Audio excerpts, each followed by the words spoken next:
educational opportunities and choice for the children and the families of lower and middle class students. This legislation was carefully crafted to not only meet the constitutional muster, but also to keep public, private, and homeschool children as our focus. Now we have HB 370, which seeks to take away those opportunities for our citizens, many of which are in most need of the additional educational opportunities. This legislation is an affront to our citizens, our families, and the schools of our state, and we must do everything in our power to defeat this bill and keep New Hampshire school choice in place. And now I'd like to introduce Charlie Arlinghouse, who's at the Josiah Bartlett Center for Public Policy. So a lot of us are here for a lot of different reasons, and some different things motivate us. But I think everybody's here for the same reason, and it relates to the shortest people who are standing behind me. And it's related to greater educational opportunity. We have right now in America, in New Hampshire, rich people have school choice, poor people do not. If you are wealthy enough, you choose among a myriad of options, and you choose what's best for your kids.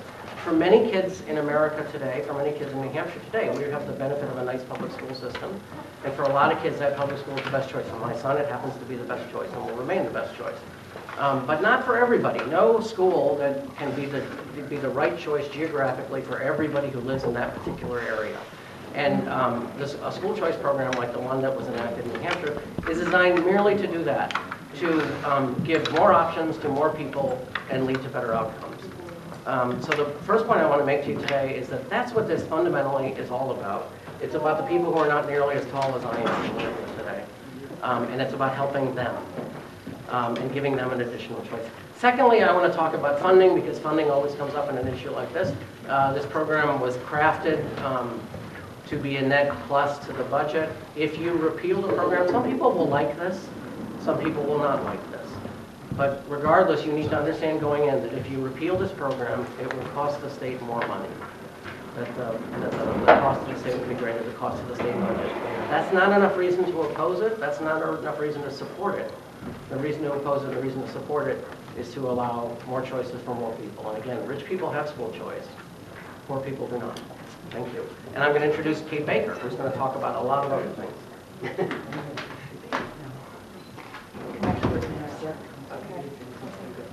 Thank you. We have Senator Jeb Bradley here with us, and he'd like to say a couple words also. Good morning, everybody. Thank you very much, Pam and Charlie, for taking the lead on this event this morning. This was one of the big reform efforts that the last legislature passed. As Charlie indicated, anybody who's a parent, like I am, knows that each and every kid doesn't fit into the same box. And as a parent, I have 4 kids, you do need opportunities for each different child. I'm a big believer in the public school system. It's worked great for most New Hampshire kids. But there are those that this type of program, especially for parents of modest means, will work and work well in the future. Let's give it a chance to work. If there are some tweaks that it needs, the sponsors of this legislation in the past are more than happy to try to find ways to improve it. That's what good legislation is about. Not going back and forth and saying, well, one good idea has to be rejected by the next legislature because we didn't think of it. Let's keep this program in place. Let's give these youngsters that kind of choice that they need, because not 100% of every student, every number of students excel in the public school system. Let's give, especially those families of more modest means, the opportunity to have the choices that these youngsters need. And so I would ask my friends on the other side of this issue, give it a chance. It will work. Thank you. Hi, I'm Kate Baker. I'm the Executive Director of the Network for Educational Opportunity, the first and only scholarship organization in New Hampshire. And I wanted to share with you today that we've had more than 270 children apply for scholarships thus far. Those families' average income is under $45,000, and that's for a family of 5. And 58% of those 270 children do qualify for free and reduced lunch. So this Education Opportunity Scholarship Tax Credit does help low-income families, and I would like to keep my promise to them. I brought a few families here with me today to speak to you, and you're going to hear from Dominique Vasquez-Benez.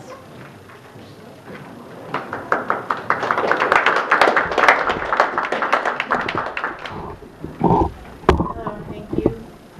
My name is Dominique Vasquez-Benaz, and I'm from New Hampton in the Lakes region. My boys, Raphael and Enrique, ages 8 and 5, attend a private school in the Lakes region of New Hampshire. They would not be able to continue to attend this school they love and need if the scholarship program is repealed and they no longer have school choice. We have managed with great difficulty and a lot of sacrifice, for example, dropping our auto insurance, to pay for our children's schooling to this point. Next year, tuition costs will be rising, and we will not be able to afford to send them anymore without a Network for Educational Opportunity Scholarship. We have already applied for the scholarship for the coming school year, and we are looking forward to a reduction in the burden of school costs. Our 5-year-old has sensory issues. He has not only thrived and grown at his school, but has made friends as well, which is a great leap for him. This is all due to the small classroom setting and patient individual care of his teachers. He would not get this in a public school setting. Our 8-year-old consistently scores at the top of his class on the standardized national NEWA testing, and his school in general scores well above the public schools nationwide. He has also made lasting, deep friendships in the 4 years that he has attended his school. Repealing the tax credit fund would directly affect our children's education and well-being. This is personal. For the sake of my children, and for so many other children who would benefit from an education tax credit scholarship, please don't repeal it and vote no on HB 370. Thank you.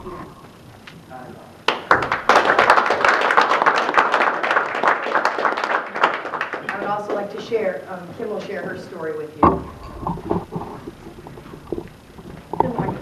I oppose House Bill 370. My son was not being served in the New Hampshire public school system, and I simply cannot pay 25% of my gross salary for tuition to educate my son on top of the taxes that I already pay. My son is not an A student. However, he does have the intelligence to be one. He scores in the 90-plus percentile on standardized testing. Beginning in the 6th grade, I was unhappy with the school system that we were assigned to. I'm a very active parent, and until the 6th grade, my son was on the honor roll. Several weeks into the first semester of 8th grade in our local public school, we had our first parent-teacher conference. I sat down to talk to the teachers that had known my child for 7 weeks. The way they talked about him was as if he had no chance to succeed. I was told, your son is lazy. I really don't know how we can make it any better. When I asked if it would be possible that he could learn better in a smaller environment, I was told that not all kids are private school material. They had dismissed my son after knowing him for 7 weeks. They never questioned why his grades did not match his potential. I left the conference defeated and really worried about my son's future. All year, it was like pulling teeth to get any help when he struggled. I ended up paying a tutor to work on whatever my son could not get help with during a normal school day. The worst part of all this, I had no idea that my son knew that his public school teachers did not think much of him or his potential, until I finally decided to withdraw him. And he had an interview at his new school that he did transfer to. The vice principal for academics asked my son, if I were to ask your current teachers what they think of you, what would they say? His reply was, I'm not very special. I don't think they would think anything of me. It was like a fist was rammed into my stomach. I had no choice. I want my son to excel. I want my son to know that he can do better. So here we are, in the first year of the private school that my son attends, the very same school where it was implied that my son was not a high enough achiever to attend. My son loves his school. He stays after every day, and when I try to pick him up early, he asks to stay longer. He sees teachers after class for extra help, and they're always there. He is not on the honor roll yet, but he is getting all the help he needs to be on the honor roll when he finally catches up. I pay taxes that should be educating my child, and yet the public school system failed us. Some children will be very successful in the public school system. My son will not. We deserve a choice. Repealing the education scholarship tax credit will impact me, it will impact my son. It will make it more difficult for us to survive. We need a scholarship. Children are successful when they are in an environment suited to their needs. Not just wealthy children, but all children. My child deserves no less. I urge the committee to find HB 370 inexpedient to legislate.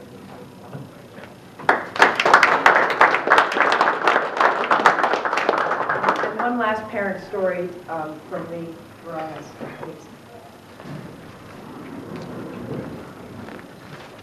I'm here to show my support for the school scholarship tax credit and opposed to the repeal. Briefly tell you about my family story, similar to some of the others that you've heard. In 3rd grade, my son Peter was diagnosed with dyslexia. This explained why he was having trouble progressing in school. Testing showed that he was very intelligent, had very good audible comprehension, verbal communications, but his ability to read and write were at the low end of the spectrum. He had great potential, but he wasn't able to achieve it because of the bottleneck of reading and writing. He was in public school at the time. He began to receive assistance through special ed classes. Unfortunately, resources are finite, and there's only so much to go around, and so many children with different and wide range of needs. My wife and I had to negotiate every year to get just a little bit more service, to get some one-on-one time with a teacher that we knew was important. We also had him in private tutoring. It really came to a head over the next few years. Finally, in 6th grade,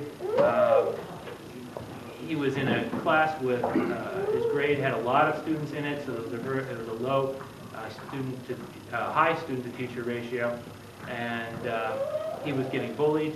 Kids were picking on him, calling him names, pushing him around. He was a little different, a little geeky, more into Star Wars than athletics, but he wasn't up to his potential, and we had had enough.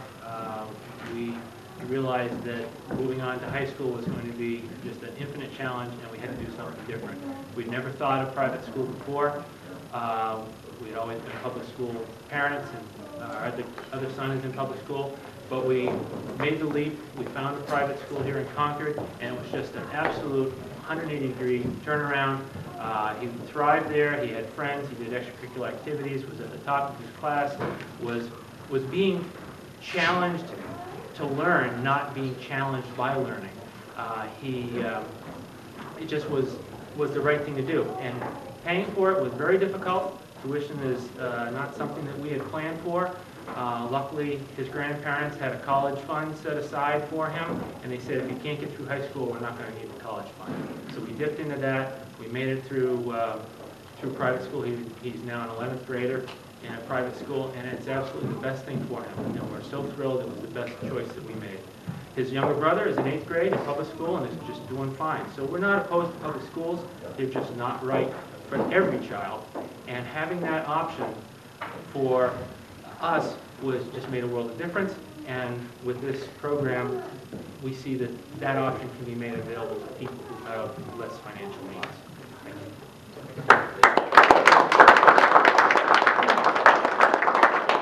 Thank you so much for coming today. As you can see, the repeal of this scholarship program will really impact families, particularly low-income families. In doing this work, we've heard from families willing to make incredible sacrifices for their children's education. And we really would like to be permitted to keep our promise to those 270 low-income children that have applied and help them overcome the barriers to getting an education that really is the best fit for their child. So thank you for coming, and I'll take your questions now, and perhaps maybe Charlie, if you have any.